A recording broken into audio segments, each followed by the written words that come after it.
If you have ever opened ChatGPT to plan a lesson, you know the drill.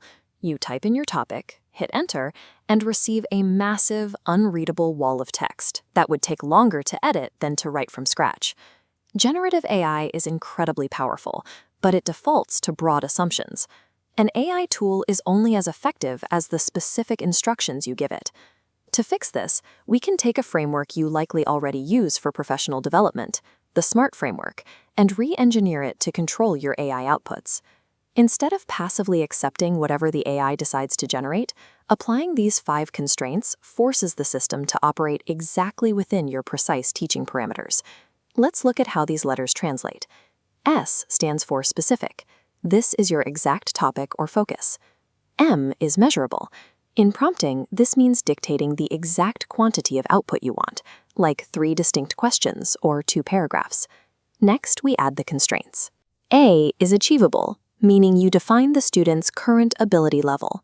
R is relevant, which aligns the task to your local curriculum.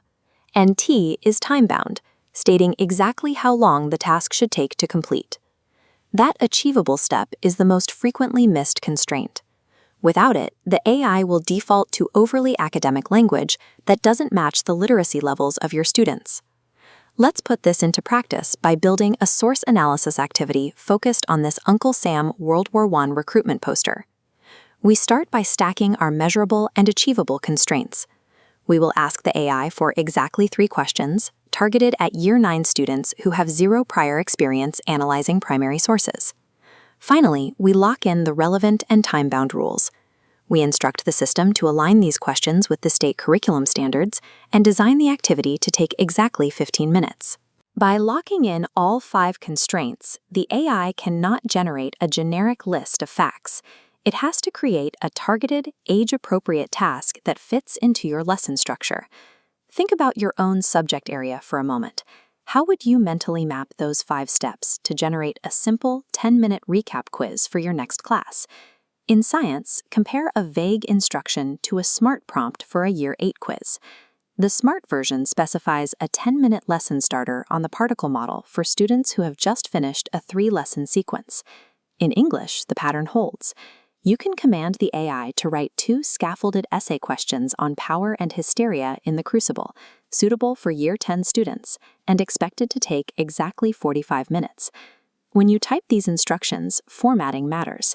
Using bullet points or line breaks in the text box separates your constraints, helping the AI process the rules better than a solid paragraph of text. Using this structure generates usable drafts in seconds. This allows you to move directly past the formatting phase and spend those saved minutes on individualized student feedback. You can also flip this process around using reverse prompting. If you need to write a SMART goal for your own professional development, you can instruct the AI to interview you. You ask the AI to generate 5 specific questions about your teaching aims. You answer them, and then the AI takes your context and drafts the final goal document for you. As you start testing this out, watch out for 2 common pitfalls. First, avoid broad timeframes like a whole lesson instead of specifying the minutes. Second, always explicitly state your audience's literacy context. Remember, the AI is only generating a first draft. The essential final step is always a thorough human review and fact-check before any material reaches a student. Here is your challenge for the week.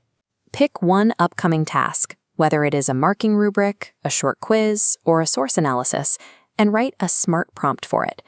Keep your instructions short and sharp. Mastering the SMART framework turns AI into a predictable assistant that handles the initial drafting, allowing you to focus on the student interactions that matter most.